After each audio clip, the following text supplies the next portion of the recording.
At my daughter's wedding, during her maid of honor speech, she looked out at 200 guests and said, "I want to thank the woman who showed me what it really means to be successful, who taught me to never settle for less. Aunt Victoria, you've been the mother figure I always needed." I sat there in my rented tuxedo, in the back corner they'd assigned me, and realized she hadn't mentioned me once. Not once. So I stood up quietly, walked down that decorated aisle while everyone stared, and left my only daughter's wedding.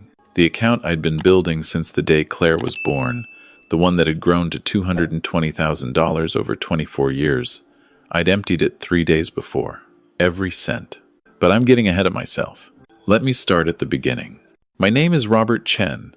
I'm 63 years old now, and for the last 24 years, I've been both father and mother to my daughter Claire. My wife, Jennifer, died when Claire was only 6 years old. Ovarian cancer, stage 4. They gave her 6 months after diagnosis, and she fought like hell for 8. I remember the last thing Jennifer said to me, her hand so thin in mine you could see every bone. "Promise me, Robert. Promise me you'll give Claire everything. Don't let her settle for my life." She'd been a receptionist at a dental office, and I think she'd always felt she'd missed out on something bigger. "Make sure she reaches for the stars." I promised. God help me, I promised. I was 39 when Jennifer died, working as an electrician for a mid-sized contractor in Columbus, Ohio. Good, steady work, union job, benefits, the kind of job where you could raise a family if you were careful with money. After Jennifer passed, that job became my entire universe. That and Claire. I'd wake up at 4:30 in the morning, make Claire's lunch, lay out her clothes for school. Mrs. Patterson next door would come over at 6 to get Claire ready and walk her to the bus stop. I'd work my 8 hours, sometimes 10, then race home to make dinner. Homework at the kitchen table, bath time, bedtime stories, though I was never as good at the voices as Jennifer had been. Weekends were for Claire. Soccer practice, ballet lessons, birthday parties. Other single parents would sometimes try to set me up. "Robert, you're still young. Jennifer wouldn't want you to be alone." But dating meant money for babysitters, money for dinners out, time away from Claire. I couldn't do it, wouldn't do it. Every bonus check, every overtime shift, every tax refund went into that account. Claire's college fund, her future. Sometimes I'd look at the balance and feel this swell of pride. 10,000, 20,000, 50,000. Each number represented a sacrifice. The vacation to Disney World I'd promised her for her 10th birthday, postponed indefinitely. The new truck I needed when mine hit 200,000 miles.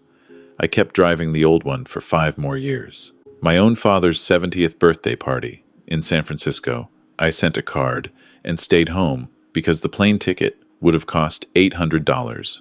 "Dad, why don't you ever come to my school events?" Claire asked me once when she was 12. They were having a father-daughter dinner at her middle school. "I've got to work overtime tonight, sweetheart," I told her. The truth was, the dinner cost $40 per person, and I'd just gotten the quote for her orthodontic work. $8,000. "But I'll make it up to you, I promise." I never did make it up to her. There was always something more important, something for her future. Claire was thriving, though. Honor roll every semester, captain of the soccer team, lead in the school musical. She got into Ohio State with a partial academic scholarship, and I was so proud I actually cried. The first time I'd cried since Jennifer's funeral. "I'm going to make you proud, Dad," she said, hugging me at her high school graduation. "I'm going to be someone, just like Mom wanted." "You already are, honey," I told her. "You already are." The college years were brutal financially. Even with her scholarship, there were expenses.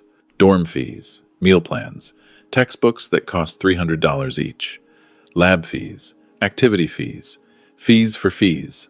I picked up side jobs on weekends, small electrical repairs for homeowners who'd found my name online, under-the-table work, cash in hand. I rarely saw Claire those 4 years. She'd come home for Christmas, maybe spring break if she didn't have other plans. We'd have dinner, catch up, and then she'd be gone again. Always studying, always busy, always reaching for those stars Jennifer had wanted for her. Then came Victoria. Victoria Chen Morrison was Jennifer's older sister, and when Jennifer was alive, they'd barely spoken. Victoria had married a thoracic surgeon named Dr. Philip Morrison 20 years ago and had moved to their world of country clubs and charity galas. Jennifer used to say, with no bitterness I could detect, Victoria got the fairy tale, I got real life. After Jennifer died, Victoria had sent flowers to the funeral. Expensive flowers. A huge arrangement that had seemed almost mocking in its opulence. She'd shown up in head-to-toe black designer clothes, cried elegantly for exactly 7 minutes, and then left. If you need anything, Robert, anything at all, she'd said, touching my arm with fingers that had never done a day's real work. I'd never called. But apparently, she'd called Claire. It started during Claire's junior year at Ohio State. Claire mentioned it casually over Christmas break. Aunt Victoria reached out to me on Facebook. Isn't that sweet? She wants to have lunch. I felt something cold settle in my stomach, but I smiled. That's nice, honey. She feels terrible that we lost touch after Mom died, Claire continued, scrolling through her phone. She says she was giving us space to grieve, but she's thought about us every day. Space to grieve. For 16 years. The lunch turned into regular meetings.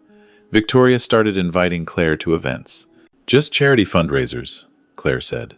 It's good networking. Then came the shopping trips. Aunt Victoria says I need better clothes for interviews. Then the weekend at their summer home in Lake Erie. It's so beautiful, Dad. You should see it. I couldn't see it.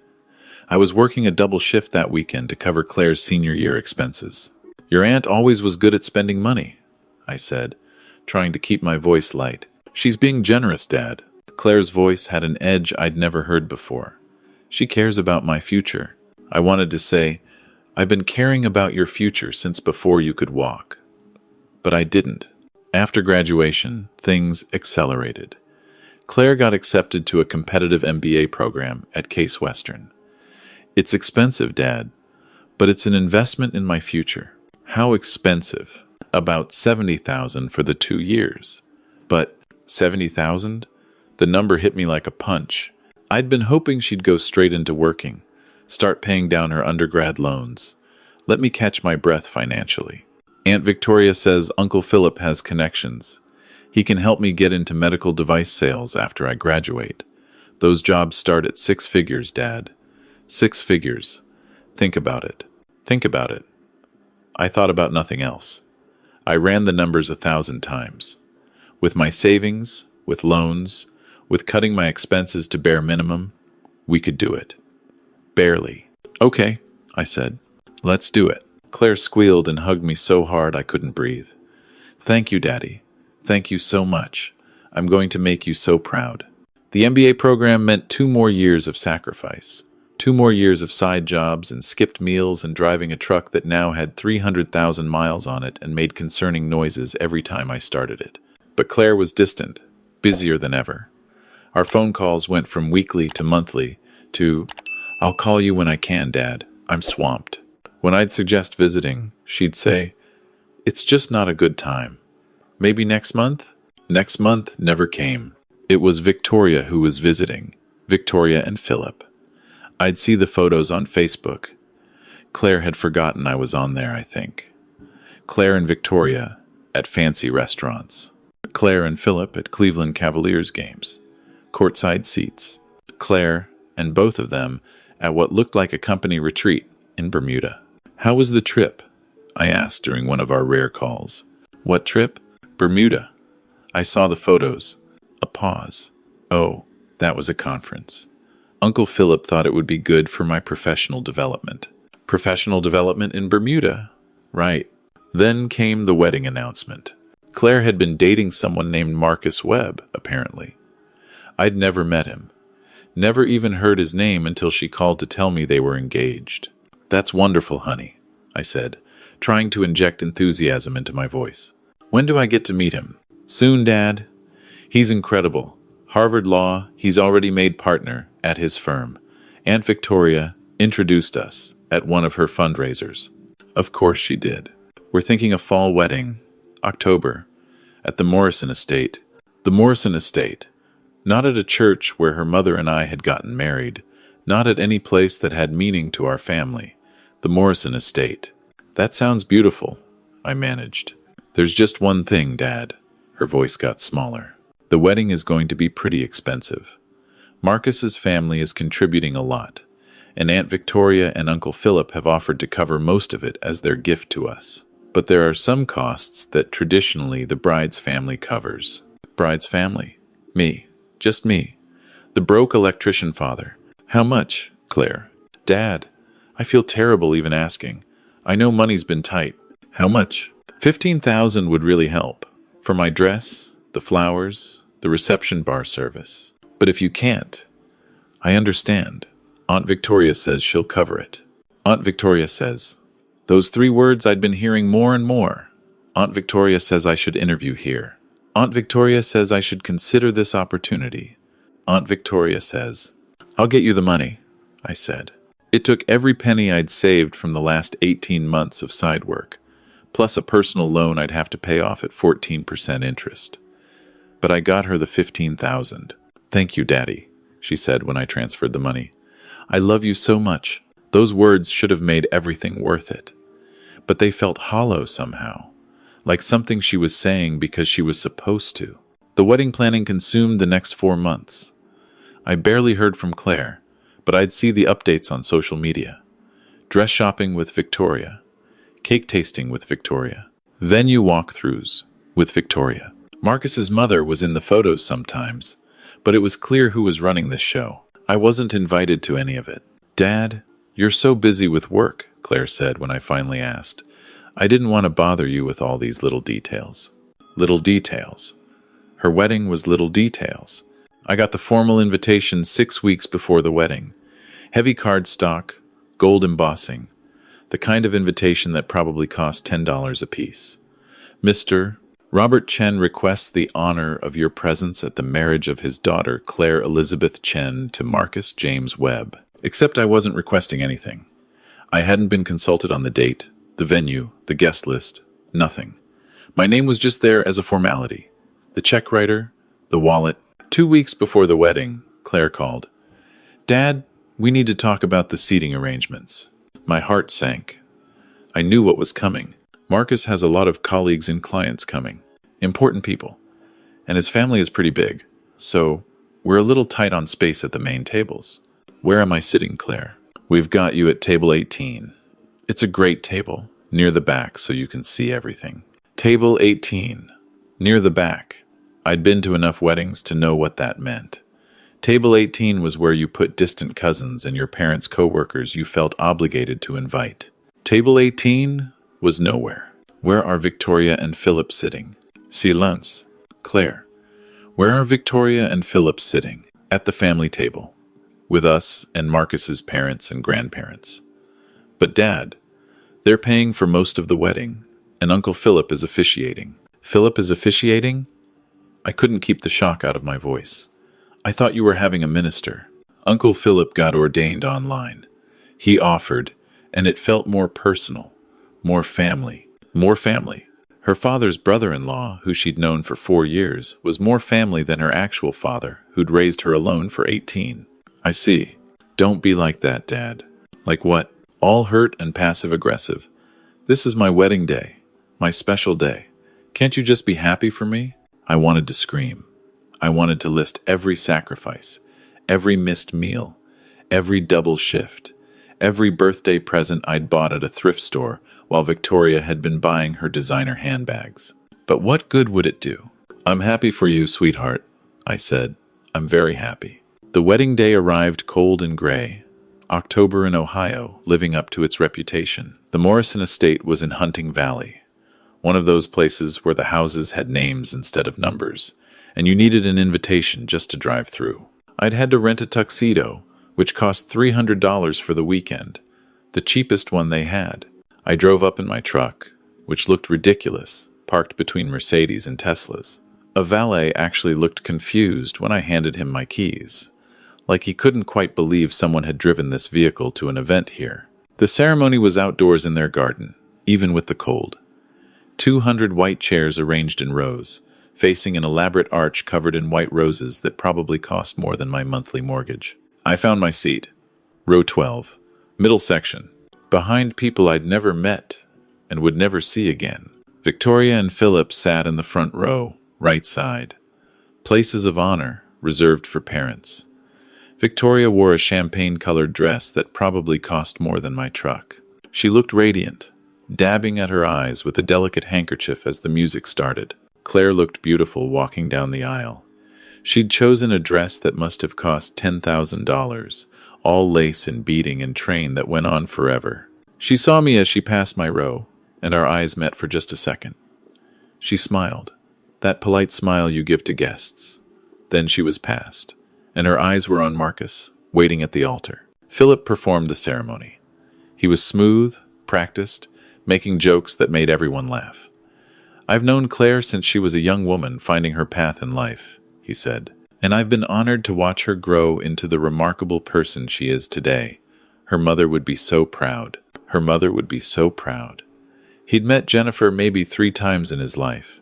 The ceremony ended. Everyone clapped. Claire and Marcus kissed. They walked back down the aisle, and this time, Claire didn't even look my direction.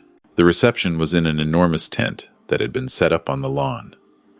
I found table 18. I was seated with Marcus's former college roommate's parents, a couple from his law firm I'd never met, and 3 empty chairs where people apparently hadn't bothered to show up. The family table was front and center, raised on a small platform so everyone could see them. Claire and Marcus in the middle, his parents to their right, Victoria and Philip to their left. Laughing, toasting, looking like the perfect American success story. Dinner was served. Some kind of chicken with sauce I couldn't identify. Roasted vegetables. 3 different forks. I just used the one on the outside and hoped I was doing it right. The couple from Marcus's law firm made small talk, asking how I knew the bride. "I'm her father," I said. The look on their faces. Surprise, confusion, embarrassment. They'd assumed I was someone's coworker or distant uncle. Not the bride's father relegated to table 18. "Oh," the woman said. "How nice." We ate in awkward silence after that. Then came the speeches. Marcus's father went first, talking about his son's achievements, his bright future, how proud they were. Then Victoria stood up. She was holding a microphone, and the spotlight literally shifted to her. "I want to talk about my niece," she began, her voice wavering with practiced emotion. "Claire lost her mother far too young. Jennifer was my baby sister, and when she passed, it broke my heart. But I promised myself that I would be there for Claire whenever she needed me." My hands clenched around my napkin under the table. Watching Claire grow into this brilliant, successful woman has been one of the greatest joys of my life. Victoria continued. "I remember when she came to me during college, so lost, so unsure of her path, and I told her, 'Claire, you can be anything you want to be. Don't let anyone tell you that you have to settle for less than your dreams.'" The crowd murmured appreciatively. Several people were wiping their eyes. These past few years, I've tried my best to be the mother figure Claire deserved, to show her what was possible, to open doors for her, to help her reach her potential.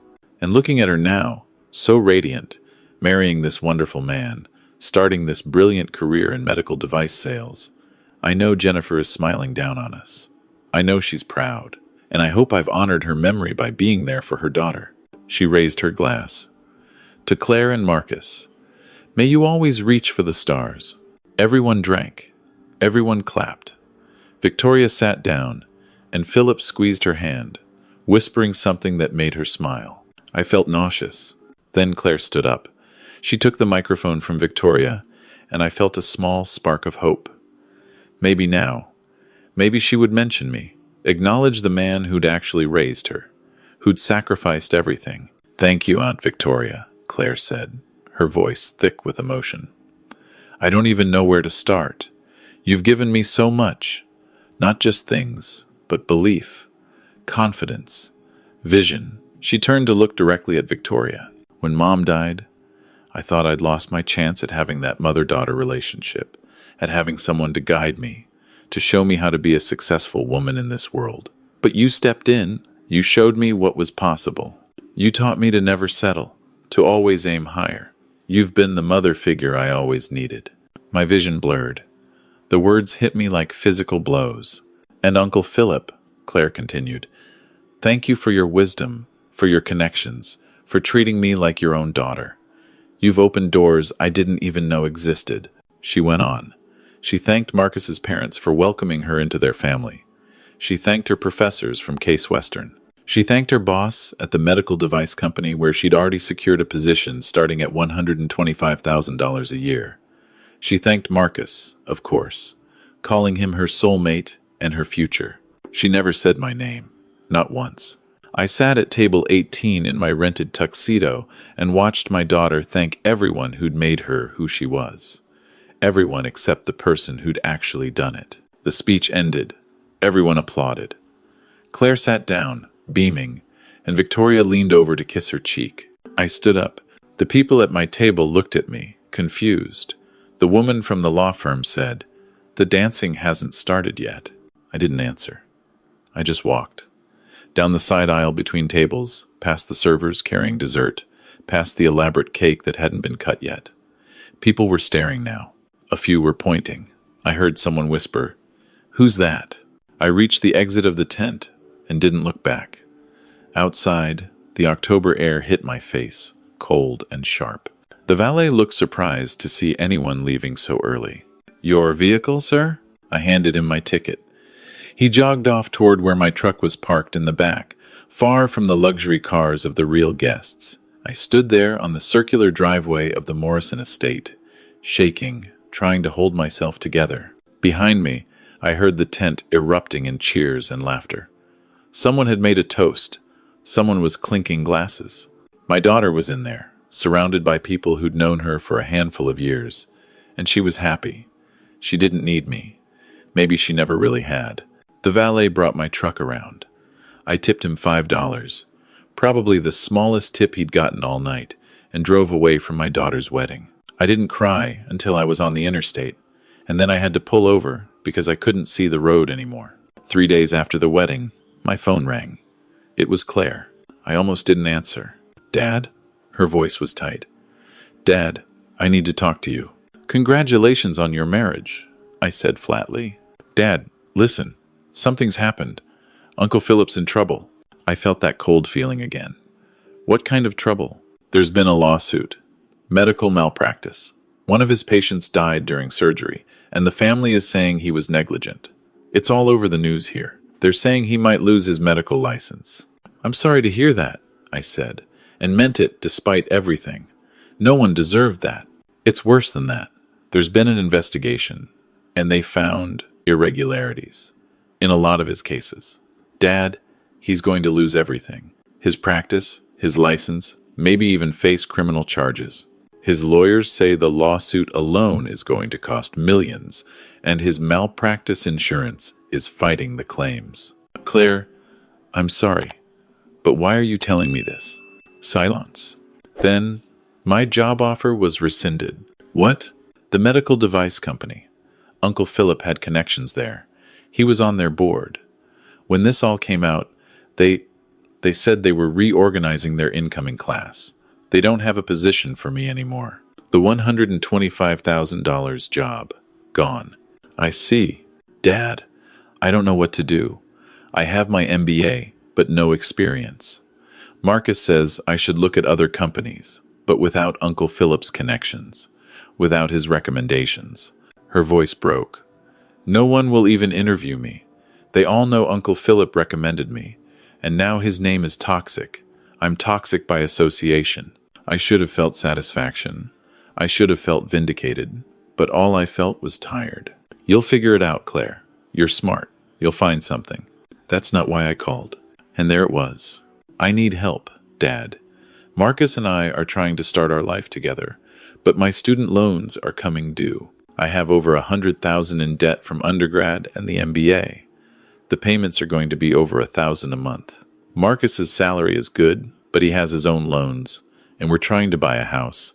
And, Claire, I thought maybe I could borrow from my college fund.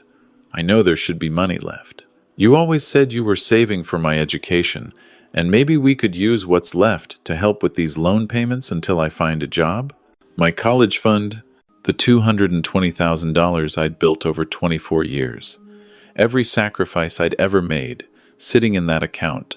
There is no money, Claire. What? I withdrew it all. 3 days before your wedding. I could hear her breathing on the other end. You withdrew it? All of it? Where did it go? I donated it. You donated my college fund? Her voice rose to a near scream.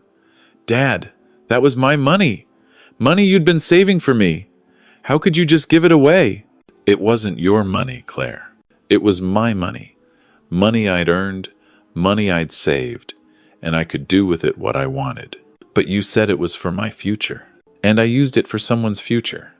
I set up a scholarship fund through the Electricians Union for children of single parents who want to go to college. Kids who actually appreciate what's being given to them. Silence. Long, terrible silence. So that's it? She finally said. You're punishing me because of my wedding speech? I'm not punishing you. I'm just done sacrificing for someone who doesn't even acknowledge I exist. I didn't mention you in my speech because she was crying now. Because Aunt Victoria was right there, and she'd done so much for the wedding, and I didn't want to hurt her feelings. You didn't want to hurt her feelings. What about mine, Claire? Dad, please. I need help. I don't have anyone else to turn to. You have Aunt Victoria. You have Uncle Philip. You have Marcus and his family. You have all those people you thanked in your speech. Go ask them. They can't help. Uncle Philip is broke, defending himself against lawsuits. Aunt Victoria is trying to protect what assets they have left. Marcus's parents already gave us the down payment for a house we can't even buy now. Dad, please. I made a mistake. I should have thanked you. I know that now. I'm sorry. Sorry. That word I'd waited years to hear, and now it felt empty. I'm sorry too, Claire. Sorry I can't help you. So that's it? You're just going to abandon me? Abandon. That word. Coming from her. Did I abandon you when your mother died, and I raised you alone? Did I abandon you when I worked double shifts to pay for your braces? Did I abandon you when I emptied my savings for your MBA? Did I abandon you when I took out a loan at 14% interest to pay for your wedding? I've never abandoned you, Claire, but you abandoned me a long time ago. That's not fair. Life isn't fair. You're 24 years old with an MBA. You'll figure it out. Just like I've been figuring it out alone for the last 18 years. I hung up. She called back. I didn't answer. She called 12 more times that day. I turned off my phone. For 2 weeks, I didn't hear from her. I went to work, came home, tried not to think about the wedding or the phone call or the look on her face when I'd met her eyes in that ceremony. Then she showed up at my house. I opened the door, and there she was. No makeup, hair in a ponytail, wearing jeans and a Case Western sweatshirt I'd bought her for Christmas 3 years ago. She looked young and scared and nothing like the polished woman in the wedding photos. Can I come in? She asked. I almost said no, but she was still my daughter. I stepped aside. She sat on the couch. The same couch she'd done homework on as a kid. The same couch where we'd watched movies together. The same couch that was probably 15 years old and had a spring that poked through on the left side. I got a job, she said quietly. At Target. In their electronics department. $12 an hour. Target. Not the medical device company. Not a 6-figure salary. Target. That's good, I said. Honest work. Marcus and I are renting a studio apartment in Cleveland Heights. 600 square feet. The house fell through. His parents want their down payment money back to help with their own expenses. I nodded, not trusting myself to speak. I'm making payments on my student loans, but I can barely cover the interest. Marcus is angry all the time. He says this isn't the life he signed up for, he says. She wiped her eyes. He says I misrepresented myself, that Uncle Philip made promises he couldn't keep, and now I'm not the person he thought he was marrying. I'm sorry to hear that. Are you? She looked at me with red-rimmed eyes. Are you sorry, or are you happy that everything fell apart? I thought about that for a long moment. I'm not happy, Claire. I'm not. But I'm not sorry either. You made choices. You chose Victoria's world over mine. You chose the promise of luxury over the reality of love. And now you're living with those choices. I was 20 years old when Aunt Victoria reached out, she said, her voice rising. 20 years old, and she was showing me this whole different world. Can you blame me for wanting that? For wanting more than... She stopped, but I knew what she'd been about to say. More than what I could give you? She looked away. Say it, Claire. More than what your broke electrician father could give you. More than the life your mother and I had. The life you were too good for. I didn't mean it like that. Yeah, you did. And you know what? You're right. I couldn't give you that life. I couldn't give you summers in Bermuda and courtside seats and a wedding at an estate. All I could give you was love and sacrifice, and a father who was there every single day. But that wasn't enough, was it? That wasn't impressive enough to mention in a speech. She was crying now, really crying. I didn't know what I was giving up. I didn't know that choosing them meant losing you. You didn't lose me. You walked away from me. Big difference. Can I come back? The words came out small, broken. Can we try again? I know I screwed up. I know I hurt you. But you're my dad. You're my only family that matters. I see that now. Can you please forgive me? 24 years. 24 years of being her whole world, and then 4 years of being nothing. And now here she was, asking to come back. I wanted to say yes. God. I wanted to say yes. But something inside me had broken at that wedding, and I didn't know if it could be fixed. I don't know, Claire. Please, Dad. Please. I'll make it up to you. I'll spend the rest of my life making it up to you. Just please don't shut me out. I looked at my daughter, really looked at her. I saw the 6-year-old who'd cried in my arms the night her mother died, the 12-year-old who'd made me Father's Day cards with drawings of us holding hands, the 16-year-old who'd hugged me so tight at her mom's grave on the anniversary, saying, "We're going to be okay, Dad. We have each other." When had we lost that? When had we stopped having each other? "You're working at Target?" I asked. She nodded. "Paying your own bills?" "Trying to. It's hard, but yes." "No help from Victoria?" "She won't return my calls. Not since Uncle Philip's indictment. I think she blames me somehow, like I brought bad luck into their lives." Of course she did. I stood up and walked to my bedroom, came back with a folder. Inside was the documentation for the scholarship fund I'd set up, the one that now held the $220,000 that would have been Claire's.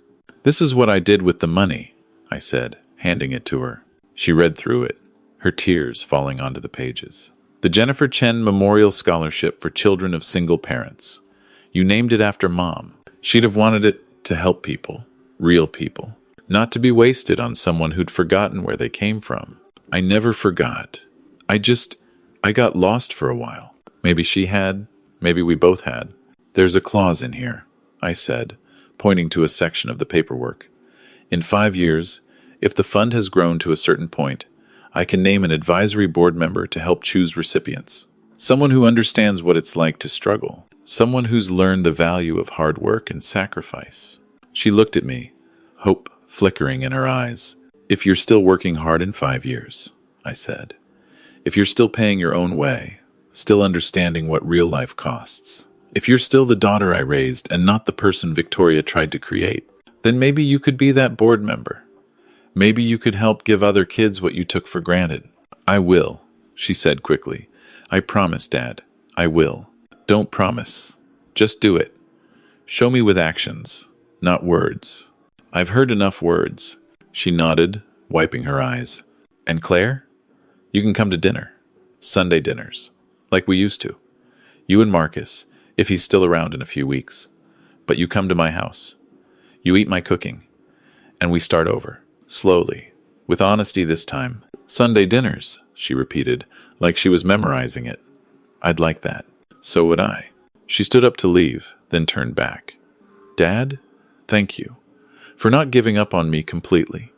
For giving me another chance. Thank you for coming back," I said. "For remembering where home is." She hugged me then, and for the first time in 4 years, it felt real. It felt like my daughter. After she left, I sat on my old couch with the broken spring and thought about Jennifer, about the promise I'd made to her. I'd promised to give Claire everything, to help her reach for the stars. And I had, but somewhere along the way, I'd forgotten that the most important thing wasn't the reaching. It was knowing where you came from, knowing what mattered. Claire would reach for the stars again someday. Maybe not the ones Victoria had shown her, but her own stars, ones she'd earned herself. And when she got there, she'd appreciate it, because she'd know what it cost. And that's what makes all the difference. Thank you for watching. If this story resonated with you, please like, subscribe, and share your own experiences in the comments below.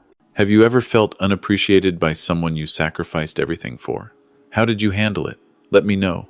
I read every comment. And remember, the best revenge isn't revenge at all. It's living your truth and letting people prove whether they deserve to be part of your life. Until next time, this is Astral Vengeance, reminding you that real love doesn't need recognition, but it shouldn't be invisible either.